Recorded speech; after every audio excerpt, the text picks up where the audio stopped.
targets al-Qaeda might be planning to attack: financial companies in New York, Washington, and New Jersey.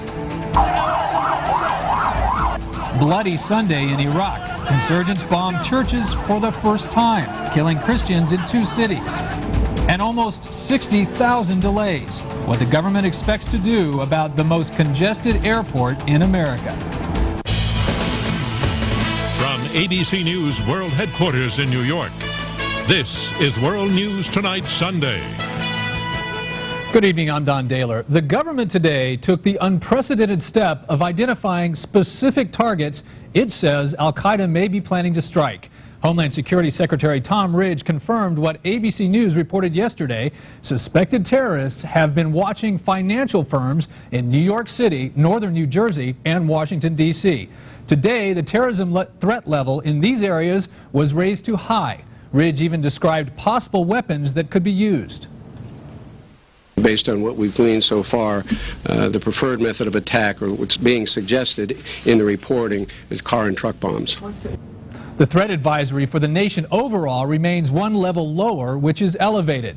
There was a flood of intelligence behind today's announcement. Secretary Ridge said it was only recently officials realized how serious the threat really was. ABC's Pierre Thomas has more from Washington. Pierre? Don, only days ago, government officials say they got new intelligence, and this time they say there are chilling specifics. Some of the nation's most important financial centers are the primary targets. In New York City, the Stock Exchange and the Citigroup complex. In Newark, New Jersey, the Prudential Building. And in Washington, D.C., the World Bank and the International Monetary Fund. This afternoon, we do have new and unusually specific information about where al-Qaeda would like to attack. ABC News has learned the primary source of the threat information is an al-Qaeda operative overseas who is believed to be credible. The source's intelligence has been bolstered by information from intercepted conversations of suspected al-Qaeda members and documents obtained by the CIA. The quality of this intelligence, based on multiple reporting streams in multiple locations, is rarely seen. And it is alarming in both the amount and specificity of the information. Senior intelligence officials tell ABC News suspected members of al-Qaeda discussed truck bombs, traffic patterns for cars and pedestrians down to the minute, escape routes, and security in buildings, including what kind of weapons security guards use. There were also conversations about explosives, the design of buildings, and the amount of heat needed to melt steel. With this kind of information comes action. There is much we can do to remain vigilant. There are no specifics in terms of timing, but tonight this threat is being called severe and startling. Don? All right, Pierre. Thank you very much. ABC's Pierre Thomas reporting from Washington. We're joined now by ABC News terrorism analyst Richard Clark. Mr. Clark, you have had 30 years in intelligence and security issues. What do you make of all this? Well, the fact that an intelligence report is specific doesn't make it necessarily credible. But what is scaring people tonight is that a number of different intelligence sources are saying things that come together in a consistent story, going back over 2 years. And it's a consistent story that al-Qaeda is still alive and well, almost 3 years after 9/11, and is still going after New York. I would expect those institutions listed to be as fortified as possible after this announcement. Has going public with this threat eliminated the threat? No, it shifted the threat. You're right. The attack now will not take place on the buildings that have been publicly mentioned, but there'll be backup plans. They always have backup targets, secondary targets. If they want to hit the financial sector, they may move the attack to where most of the options and a lot of the stocks are moved outside of New York, almost as much in terms of dollar value, and that is Chicago. We can't forget, of course, this is an election year. The last press conference that Secretary Ridge made happened to fall right after Senator Edwards was announced as the vice presidential candidate. There are those who are already saying that the timing smacks of politics. You're not one of them.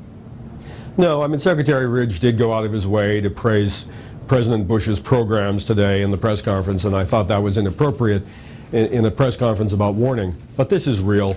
The professionals in the FBI and the CIA all know this is real. The coincidence is that it's happening so shortly after the Democratic convention. All right, always good to get your take on things. Richard Clark, thank you very much.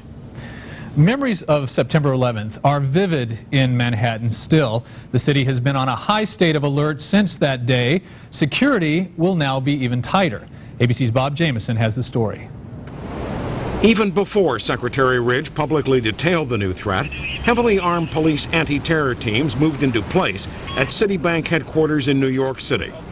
Many of the 40 Fortune 500 companies headquartered here have offices along that same stretch of Park Avenue. We are deploying our full array of counterterrorism resources.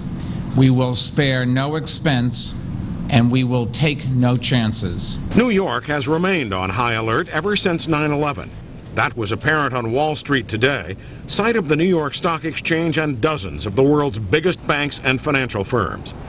And along the canyons of Lower Manhattan and in Washington, there's confidence the center of global trading is secure, even in the face of this new threat. The financial services industry since 9/11 has built in systems of protection and protection of the systems that help regulate and help control the equity markets, the flow of currency, and around the entire world. After 9/11, the stock exchange and many firms installed backup computer systems and backup power.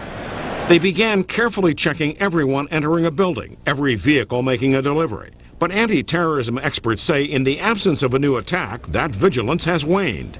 One of the first things to go in the time following a major incident is security. And I think that we continue to see this drop off in the level of security in many buildings around the city. And as beefed up security hit the streets, there was new anxiety for those facing work tomorrow at targeted companies. It's scary. It's really scary. It's definitely worrisome, but you got to get up and do it. Authorities here face a complex security task even below ground, because some of the buildings mentioned in the new threat, Don, have subway or rail lines running beneath them. All right, Bob, thank you very much. ABC's Bob Jamieson reporting from New York. Senator John Kerry's campaign commented on Ridge's announcement today. A senior Kerry advisor said it was a reminder the country is not as safe as it could or should be. Senator Kerry spent the day in Ohio. He will be briefed by Homeland Security officials on the latest intelligence. Now to Iraq and a new wave of attacks directed at Christians. Car bombs exploded outside at least 5 churches in Baghdad and Mosul today. At least 10 people were killed and dozens injured. And there is now concern the insurgents may be trying to spark religious violence. ABC's Mike Lee has that report. No one seemed to have opened a new front with potentially dangerous religious symbolism. Their basic goal. Fire swept through a very crowded supermarket on the outskirts of the capital. More than 215 people have died. That number may soar much higher. Still ahead on World News Tonight this Sunday, maddening delays at the airport. Why is this place worse than all the others, and what officials are doing about it? New information tonight on the case of the woman feared dead in Salt Lake City. And the watery divide that may keep some police recruits out of a job. This is World News Tonight Sunday, brought to you by C-Bond Denture Adhesive. Good morning. Code Orange. Federal authorities raised the terror threat level to high for financial institutions in New York, northern New Jersey, and Washington, D.C. after hearing Al-Qaeda was planning another attack. Security is extraordinarily tight today, Monday, August 2nd, 2004. From NBC News, this is Today with Katie Couric and Matt Lauer. Live from Studio 1A in Rockefeller Plaza. And good morning. Welcome to Today on a Monday morning. I'm Matt Lauer. And I'm Campbell Brown. And for Katie this morning, authorities say they've discovered meticulous planning by Al-Qaeda to use car or truck bombs in New York, New Jersey, and in Washington, D.C. That's right. The